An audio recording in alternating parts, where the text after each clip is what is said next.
નમસ્કાર મિત્રો, હું છું માહી રાઠોડ। આઝાદ મીડિયા લાઈવમાં આપ સૌનું હાર્દિક સ્વાગત કરું છું।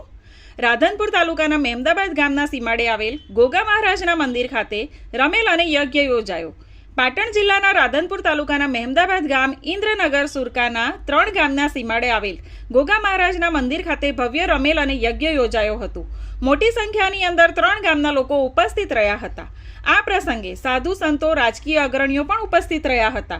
આ પ્રસંગે બેચરભાઈ ઠાકોર અને બાબુભાઈ ઠાકોર અને દશરથભાઈ અને અન્ય મહાનુભાવો ઉપસ્થિત રહ્યા હતા। યજ્ઞ સાથે રમેલનું આયોજન કરવામાં આવ્યું હતું। ભજન ભોજન સાથે ભવ્ય કાર્યક્રમ યોજાયો હતો। રિપોર્ટર ફારૂકભાઈ ઘાચી સાથે આઝાદ મીડિયા લાઈવ, રાધનપુર।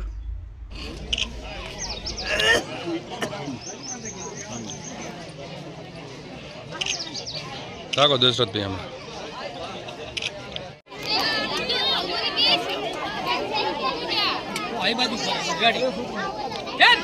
ગોગા મહારાજે સુરકા ગામ અને ઇન્દ્રનગર મહેમદાબાદ વચ્ચે આશ્રમ છે ગોગા મહારાજનો, અને આમાં દરેક વર્ષ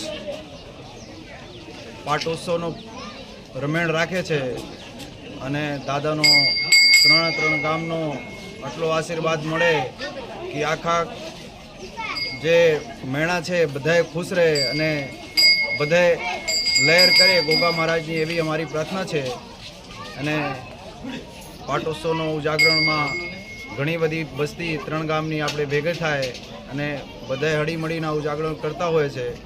અને ધર્મ માટે આટલો ભેળા થાય માણસો, એનાથી સારું કંઈ છે જ નહીં। અને ધર્મ માટે છે ને દરેક બચ્ચાના ભેગો રહીને કરવું જોઈએ। આમાં કોઈનો સ્વાર્થ એવું નહીં કે કોઈનો સ્વાર્થ છે, કેમ કે જે કંઈક વહીવટ કરતા હોય ને એને ખબર પડે કે વહીવટ કેવી રીતે થાય, અને એ કંઈ 1 રૂપિયા ખાવાનો વિચાર ના કરતા હોય, કેમ કે ભગવાનનો જાગીરી છે ને આ કોઈની પસંદ થતી નથી, એટલે 1 રૂપિયાનો કોઈ ખાવાનો વિચાર ના કરતા હોય। બોલીએ।